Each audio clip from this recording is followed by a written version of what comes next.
നായകൾ ആന്തരികാവയവങ്ങൾ കൊണ്ടുപോകാൻ ശ്രമിച്ചിരുന്നതായി വെടിക്കെട്ട് അപകടത്തിൽ രക്ഷാപ്രവർത്തനം നടത്തിയ സന്നദ്ധ പ്രവർത്തകർ പറയുന്നു. സന്നദ്ധ പ്രവർത്തകരുടെ തിരച്ചിലിൽ നിരവധി പേരുടെ ശരീരഭാഗങ്ങൾ കണ്ടെത്തി. സർക്കാർ സംവിധാനങ്ങൾക്കൊപ്പം സന്നദ്ധ സംഘടനകളും ഈ ദുരന്ത ഭൂമിയിൽ സജീവമാണ്. ഈ ആളുകളുടെ ഈ ചിന്നിച്ചിതറിയ മൃതദേഹങ്ങൾ കണ്ടെത്തുന്നതിൽ IRW ഉൾപ്പെടെയുള്ള ഈ പ്രവർത്തകരും സംഘടനകളും എല്ലാം തന്നെ സജീവമായി ഉണ്ടായിരുന്നു.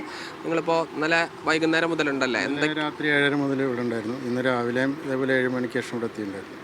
ഈ തെരച്ചിലിൽ എന്തൊക്കെയാണ് കണ്ടെത്താൻ കഴിഞ്ഞത്? ചെതറിത്തെറിച്ചിട്ടുള്ള ചെറിയ ചെറിയ ബോഡി പാർട്സുകളും എല്ലിൻ്റെ കഷ്ണങ്ങളും അതേപോലെ ആന്തരികാവയവങ്ങളൊക്കെ ഞങ്ങൾക്ക് കിട്ടിയിട്ടുണ്ട്. ഈ തെരച്ചിലിൻ്റെ ഇടയിൽ കിട്ടിയിട്ടുണ്ട്, കണ്ടെത്താൻ സാധിച്ചിട്ടുണ്ട്. അതൊക്കെ അങ്ങനെ മോർച്ചറിയിലേക്ക് മാറ്റിയല്ല? അതൊക്കെ ഞങ്ങൾ പോലീസിനെ ഏൽപ്പിച്ചു. അവരത് പാക്ക് ചെയ്തിട്ട് കൊണ്ടുപോയിട്ടുണ്ട്. മറ്റ് എന്തെങ്കിലും അങ്ങനെ വസ്തുക്കളൊക്കെ കണ്ടെത്തിയിട്ടുണ്ടോ?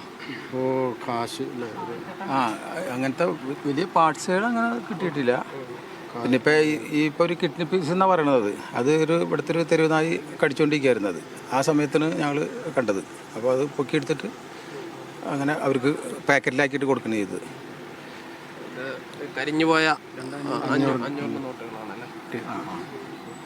ഇതിപ്പോൾ നിങ്ങൾ തെരച്ചിൽ നടത്തുമ്പോൾ ഏതൊക്കെ ഭാഗത്താണ്? ഇന്നലെ മുതലേ ഞങ്ങളിവിടെ ഉണ്ട്. ഇനിയിപ്പോൾ ഇങ്ങനെ ഒരു തെരച്ചിൽ, അങ്ങനെ ആളുകളെ കണ്ടെത്താനുള്ള ഒരു തെരച്ചിലിൻ്റെ ആവശ്യമില്ല. ഇനിയിപ്പോൾ ആവശ്യമില്ല. പോലീസും സിവിൽ ഡിഫൻസും അവരുടെ എല്ലാ കുളങ്ങളും കിണറുകളെല്ലാം പരമാവധി സെർച്ചും കഴിഞ്ഞു. അവരെല്ലാം ഇപ്പോൾ അവസാനിപ്പിച്ചെന്നുള്ള രീതിയിലാണ് സംസാരിച്ചിട്ടുള്ളത്. ADMുമായി സംസാരിക്കുമ്പോഴും ഇനി ആളെ കണ്ടെത്താനില്ല. ഒരുപക്ഷെ ഈ ബോഡി പാർട്സുകൾ ചിന്നിച്ചിതറി പോയത് ഉണ്ടാകാം. പക്ഷേ ഇനി ഈ മിസ്സിംഗ് എന്ന നിലയ്ക്ക് ആരെയും കണ്ടെത്താനില്ല എന്നുള്ളതാണ് അറിയിക്കുന്നത്. ഷിജു ചിറ്റൂരിനൊപ്പം സാജിദ് ഇജ്മൽ, മീഡിയ 1.